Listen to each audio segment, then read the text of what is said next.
शिव को बना सकते हैं। मतलब इसमें कहीं परहेज नहीं है कि उनका गुरु मंत्र है और इनका गुरु मंत्र अलग अलग है, तो हम दो गुरु मंत्रों का पालन कैसे कर पाएंगे।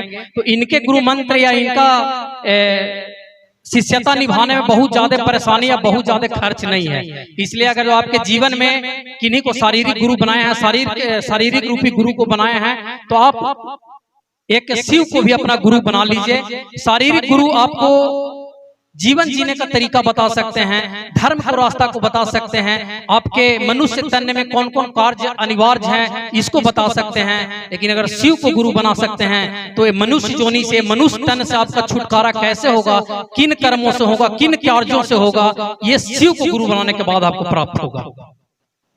और बहुत ज्यादा समय का बंधन भी है हमारे साथ, तो हमारे बहुत गुरु भाई गुरु बहना बैठे भी हैं। मैं एक बात तो अवश्य कहूंगा कि जब से हमने अपना शिव को गुरु बनाया है, आज तक मैंने कोई दैविक शारीरिक गुरु को नहीं बनाया है। और मैं कोई भी कार्य करता हूं या मुझे कोई भी उपलब्धियां प्राप्त होती है, तो मेरे अंदर या मेरे आत्मा में एक ही अनुभव होता है कि यह शिव की कृपा है।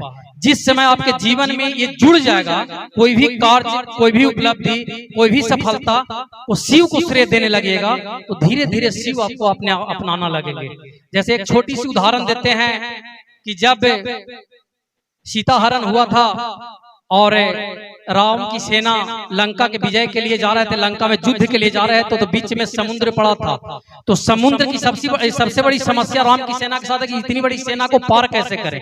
राम लक्ष्मण के पार करने के लिए तो हनुमान जी सक्षम थे, लेकिन एक को पार करना उस पार बहुत असंभव था। तो पुल बनाने का निर्णय लिया गया, उसमें नल और नील को वरदान था कि वो जो भी पत्थर को छू करके डाल देंगे तो तैरने लगा। लेकिन ऐसा कुछ नहीं था, अगर वो छू के डालने से तैरने लगता तो फिर उस पत्थर पर राम क्यों लिखा गया था। वो जितने भी पत्थर को डाल रहे थे सब पर राम राम लिख रहे थे। जब पुल का निर्माण हुआ, राम सेतु का निर्माण हुआ, सारी सेनाएं, राम मंत्री सारे उस पार गए, तो संध्या का समय था, समुद्र तट के किनारे कुटिया लगी थी, सारी सेनाएं वहीं पर बैठी थी कि अब सुबह प्रातः काल लंका पहुंचा जाएगा। तो राम जी टहल रहे थे, तो उनके आसपास जो छोटे मोटे कंकड़ थे उसको उठा के और धीरे धीरे समुद्र में डाल रहे थे। तो जब वो समुद्र में डाल रहे थे तो अगल बगल देख रहे थे, कोई हमें देख तो नहीं रहा है, लेकिन जैसे ही उस समुद्र में डालते तो पत्थर डूब जाता था। तो उनको बड़ा आश्चर्य होता था कि भाई इतनी बड़ी बड़ी शिलाएं तैर रही है और हम जिस पत्थर को डाल रहे हैं वो डूब जा रहा है, तो कहीं मेरा नाम का प्रभाव कम तो नहीं गया है। लेकिन उन्हें इस बात को शक था, लेकिन वो आसपास देख रहे थे कहीं कोई अगल बगल से देख तो हमको नहीं रहा है। तो जब ये देखे तो पीछे हनुमान जी खड़े थे, नजर पड़ा तो थोड़ा शर्माए, चूंकि उपलब्धियां की बात थी, भाई लगा कि जिसके नाम से पत्थर तैर रहे हैं वो खुद जब छू के दौड़ रहा तो डूब कैसे जा रहा है। तो जब वो हनुमान जी को बोले कि हनुमान कुछ देखा क्या? बोला नहीं नहीं महाराज हमने तो कुछ नहीं देखा। बोला देखा तो तुम जरूर है, बताओ क्या देखा? बोला देखे तो वही महाराज कि आप जिस पत्थर को डाल रहे हैं वो डूब जा रहा है।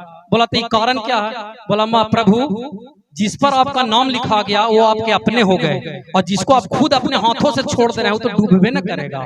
तो ठीक उसी प्रकार जब स्वयं प्रभु राम जिसको छोड़ दे रहे हैं, वो पत्थर क्या वो कुछ भी नहीं तैर सकता है, लेकिन जिस पर राम का नाम अंकित हो गया तो वो तो तैरना ही तैरना है। वो शिला क्या वो पहाड़ पर भी अगर राम का नाम लिखाएगा तो तैरेगा ही। तो ठीक उसी प्रकार अगर जब शिव का शिष्य आप बन गए हैं, शिव का नाम आपके जीवन में लिखा गया है, तो आपको जीवन में डूबना नहीं है, वो तैरना ही तैरना है। इसको अकट सत्य है, इसको कोई नहीं काट सकता है। तो इससे मतलब आप अपने जीवन में शिव के जो 3 सूत्र हैं वो सबको पता ही है। इन 3 सूत्रों को नियम पूर्वक, विधि पूर्वक पालन करते रहना है। और वो 3 सूत्रों के हवाले से ही, जैसे बहुत से लोग चर्चा में बोलते हैं पंचाक्षरी मंत्र के जाप करना, ये ना तो पंचाक्षरी मंत्र है और ना ये जाप है।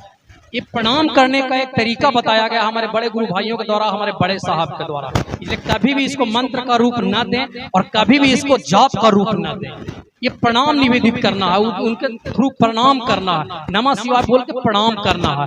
और विशेष हमारे बीच हमारे बड़े गुरु भाई लोग बैठे ही हैं, मिथिलेश भी यहाँ है, कृष्णा भी यहाँ है, इस संदर्भ में और विशेष जानकारियां देंगे। बोलने को तो बहुत